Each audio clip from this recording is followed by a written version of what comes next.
Good morning, second grade poets. So today I want to just touch back on yesterday's lesson and share with you that as you were collecting words, hopefully you were able to incorporate some of those into your poetry yesterday.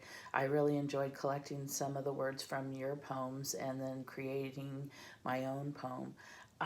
Today I want to talk to you a little bit more about some of the tools that authors use when they're writing poetry. So not only are we collecting words, but remember, we're always looking for ways to make meaning in our poetry with images, right? And we also want to be remembering that we want to use really honest and specific words when we're writing. So one of the things I want to share with you today is this idea of authors use different tools like something called personification. You try to say that, personification. Let's clap that out. Personification. Wow, that's a long word. And what it actually means is that it is making a non-human thing seem human. So I want you to be listening to this poem that I'm going to read for you, and then I want you to hear a book and be thinking about how there are being human qualities given to nature. And I want you to be thinking, how can I use that? I think I could use that in my poetry. So the poem that I'm reading to you today is called a conversation poem, and that's the structure of it. And so be thinking, just like a list poem, you could actually have this conversation bouncing back and forth in your poetry, okay? So this one is called Maples in October, and it is written by Amy Ludwig van Dwater. They wrestle to each other. I think today's the day. Wind is getting colder. Geese are on their way. Oak is throwing acorns. It's time to go ahead. I think today's the day. Let's change our leaves to red. Okay, so that's one reading through it. And so now I want to read to you again, and I'm going to change each line a little different so that you can hear that this is meant to be like two trees talking back and forth about the change in season, okay? They wrestled to each other. So that rustling, right? Think of how leaves would sound to each other, right? I think today's the day. Ooh, wind is getting colder. The geese are on their way. Oak is throwing acorns. It's time to go ahead. I think today's the day. Let's change our leaves to red. So you can see how this is a conversation going back and forth. You may incorporate some kind of conversation you have with someone at home.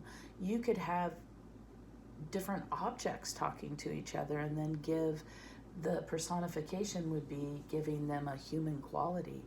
Maybe you can write a poem about what your stuffed toys think of you being home. Like when you leave the room, what are they saying to each other, right?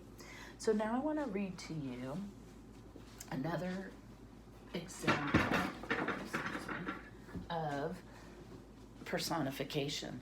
And this is called Goodbye Geese by Nancy White Carlstrom. And it's illustrated by Ed Young. Okay. Papa, is winter coming? And this is also a conversation between a father and a son. And listen how the father describes winter coming. Yes, and when winter comes, she'll touch every living thing. Aren't those pictures beautiful? See the father and son down here?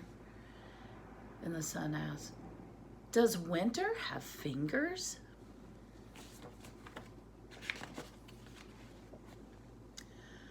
Yes, her frosty grip will tire the flowers. Winter puts the whole garden to bed and covers it with a fresh white blanket. Does winter have hands?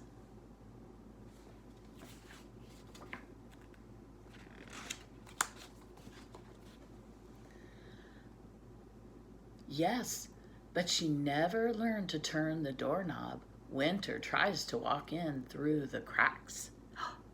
Does Winter have feet? I don't know if you can tell. Can you see these are the feet of the geese? Isn't that amazing?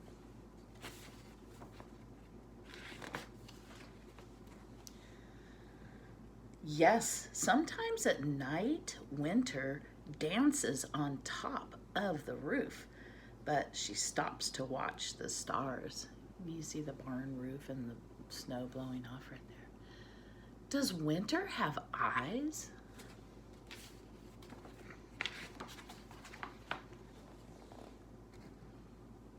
Yes, she has an icy stare that freezes the rivers and ponds.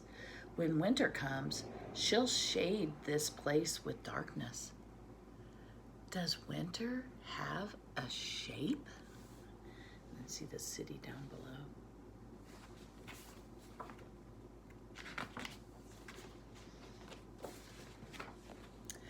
Yes, a great wide shape that blocks out the sun. But she'll teach us how to sing. Does Winter have a voice?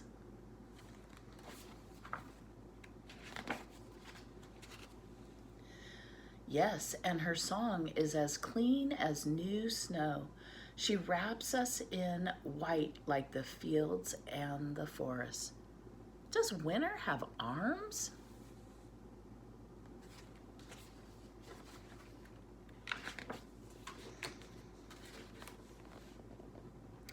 Yes, her arms are as strong as the wind's spirit, but as quiet as the moon holding its breath. Winter listens. Winter listening is everything we dream about.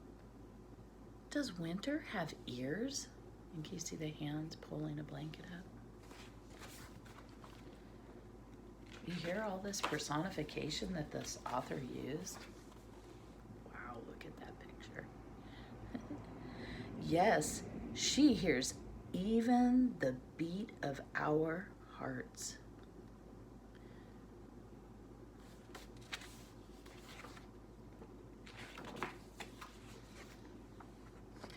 When geese spread their wings in the sky and fly honking south.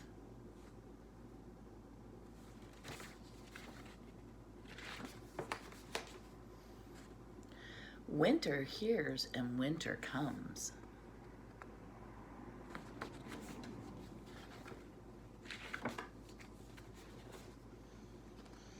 Goodbye, goodbye.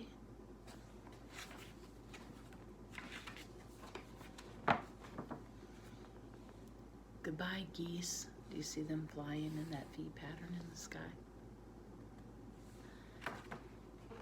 So poets, now it's your turn. Today, I'd like you to consider trying some of the things that this author did. Choose your topic, something that you care about or you find interesting, and see if you can give things that are not human a human quality like how this author did with Winter. Good luck, and I look forward to reading and hearing your poetry on Flipgrid today.